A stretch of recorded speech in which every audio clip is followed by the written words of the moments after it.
আমরা প্রধান উপদেষ্টার কাছে অনুরোধ করছি যেন কোনো দলের নাম বেছে কোনো তকদির না দেওয়া হয়।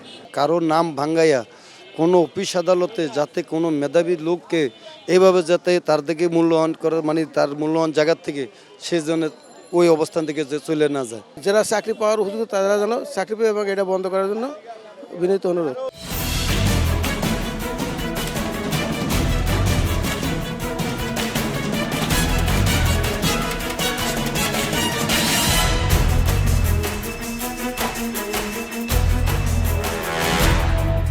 দর্শক শুভেচ্ছা, জনতার কথা অনুষ্ঠানে আপনাদের স্বাগত জানাচ্ছি।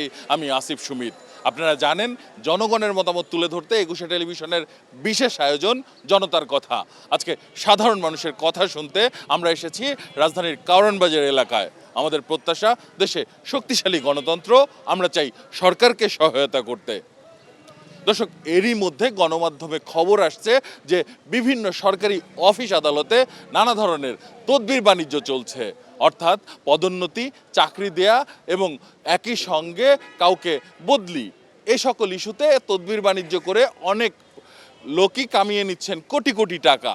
তাহলে এই অভিযুক্তদের বিরুদ্ধে সরকারের করণীয়টা কি জেনে নেব সাধারণ মানুষের কাছ থেকে। তদবির বাণিজ্যটা আসলে একটা মহামারী, এটা বন্ধ হওয়া উচিত। কারণ এই তদবির বাণিজ্যের কারণে মেধাবীরা বঞ্চিত হচ্ছে। বর্তমান যে গভর্নমেন্ট আছে এই গভর্নমেন্ট এটাকে জিরো টলারেন্স করতে হবে। এটা যদি বন্ধ না করে তাহলে আমাদের মেধাবীরা পিছিয়ে পড়ে। আমরা প্রধান উপদেষ্টার কাছে অনুরোধ করছি যেন কোনো দলের নাম বেছে কোনো তকদির না দেওয়া হয়। কারো নাম ভাঙ্গাইয়া কোনো অফিস আদালতে যাতে কোনো মেধাবী লোককে এইভাবে যাতে তার দিকে মূল্যায়ন করে, মানে তার মূল্যায়ন জায়গার থেকে সে যেন ওই অবস্থান থেকে যে চলে না যায়। যারা চাকরি পাওয়ার উপযুক্ত তারা যেন চাকরি পেয়ে এবং এটা বন্ধ করার জন্য বিনীত অনুরোধ। বিএমপি না করলেও এটা দোষ আছে, এটা বড় দল, এটা দোষ আছে। এটা গাইল করার লিগে, বদনাম কামানোর লিগে অন্য মাসে গুড়ি চালতে আছে চক্রান্ত করে, কিন্তু এটা কিন্তু বাস্তবে জেনিয়েলে কিন্তু এত সাদাবাজি করে না। যেটা সঠিক তদবির ওটা তো রাইট, আর যেটা বেসঠিক ওটা তো আমরা ওটা সমর্থন করি না। ঘুষ বাণিজ্য দেখেছে যেটা অলিগাল, ওইটা ঘুষ বাণিজ্যর মাধ্যমে বর্তমানে হইতেছে। আমরা এগুলা সোশ্যাল মিডিয়ায় দেখতেছি, বিভিন্ন চ্যানেলও দেখতেছি।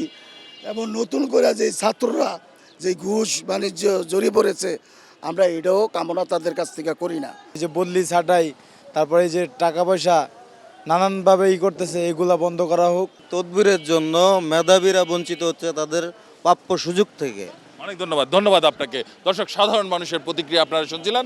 তারা বলছেন এখনই তদবির বাণিজ্য বন্ধে সরকারকে আরও কঠোর ভূমিকা নিতে হবে। দর্শক, এখন দ্বিতীয় প্রশ্নে যেতে চাই সাধারণ মানুষের কাছে। মূলত বিভিন্ন রাজনৈতিক ব্যক্তিরা বলছেন যে প্রশাসনের ঢিলেঢালা আচরণের কারণে সারা দেশেই দুষ্কৃতিকারীরা মাথাচাড়া দিয়ে উঠছে। মূলত কেন প্রশাসন ঢিলেঢালা আচরণ করছে বা তাদের আরও শক্তিশালী হতে কি করা প্রয়োজন, সাধারণ মানুষ কি মনে করেন? সরকার যদি কঠোরভাবে হস্তক্ষেপ করে, যে প্রশাসনের নির্দেশ দেয় যে এই থানার মধ্যে যদি কোনো ঘটনা ঘটে, এই থানার ঊর্ধ্বতর কর্মকর্তা, ওসি বা ডিসি তার দায়ভার গ্রহণ করতে হইব, তাহলে আবার ঠিক হইব। কিন্তু এটা তো মনে হয় সরকার বর্তমানে করতে আসে না। পুলিশ এফেক্টেড সবচেয়ে বেশি হয়েছে আপনার 5 তারিখে। এজন্য পুলিশ এখন সম্পূর্ণভাবে নিষ্ক্রিয়, আতঙ্কের ভিতরে। সে যদি ভালো কাজ করতে যায় আওয়ামী লীগ, যদি কিছু করতে যায় তাই বলে বিএনপি। এখন ওরা আছে দুই দিকে চাপে, এখন এরা কম্পেয়ার করে, কম্বিনেশন করে এগুলো করতে হবে। এটা আমার প্রত্যাশা থাকবে বর্তমান সরকারের কাছে। বিভিন্ন জায়গায় প্রচুর দর্শন চলতে আছে, আইনশৃঙ্খলভাবে যদি একটু আগায় যায় তাহলে দেশের জন্য মনে হয় ভালো হয়। চতুর্দিকে ফোন আসছে, চিন্তায় মাদক, লুটপাট, সন্ত্রাস, চাঁদাবাজ চতুর্দিকে ভরে গেছে। প্রশাসন রাস্তায় কাজ করতেছে না, এবং কি এই কাজ করতে গেলে একটা দলীয় সরকার লাগে। দ্রুত নির্বাচন দিয়ে দিলে প্রশাসন শক্তিশালী হয়ে যাবে।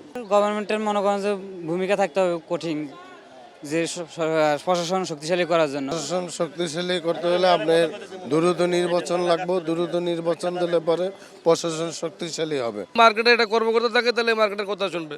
আর কর্মকর্তাদের কথা শুনবে কার? সবাই নেতা, তার মানে হবে না। তার মানে একটা নেতা থাকতে হবে, সবাই আর কমান্ড শুনতে হবে। এই নেতাটাই দরকার। বাংলাদেশের সুস্থটা নির্বাচন দরকার। এই 4 তারিখ 5 তারিখে যুদ্ধের যে ছাত্রদের সাথে যে যুদ্ধ হয়েছে, ছাত্রলীগ যুবলীগের সাথে, এখন ডিসিএসপি তারাই আছে, এখন তারাই আছে, তাদের নেতৃত্বেই তারাই জানে কারা দেশে ছিনতাইবাজি দর্শন করে। তারাই ছাত্রলীগ যুবলীগের বেশিরভাগই নেতাকর্মী এখন সব জায়গায় লুকাইয়া আছে, রাইতলে আর ছিনতাইবাজি চাঁদাবাজির লোক জড়িত। অনেক ধন্যবাদ আপনাকে। দর্শক, আপনারা শুনছিলেন সাধারণ মানুষের প্রতিক্রিয়া। সাধারণ মানুষ কিন্তু তাদের ভাবনাগুলো অসাধারণ, তাদের চিন্তা অনেক সূক্ষ্ম ও গভীর। দর্শক, জনতার কথা দেখতে প্রতি শনি, রবি, মঙ্গল এবং বুধবার চোখ রাখুন একুশে টেলিভিশনে। সঙ্গে থাকবো আমি আসিফ সুমিত।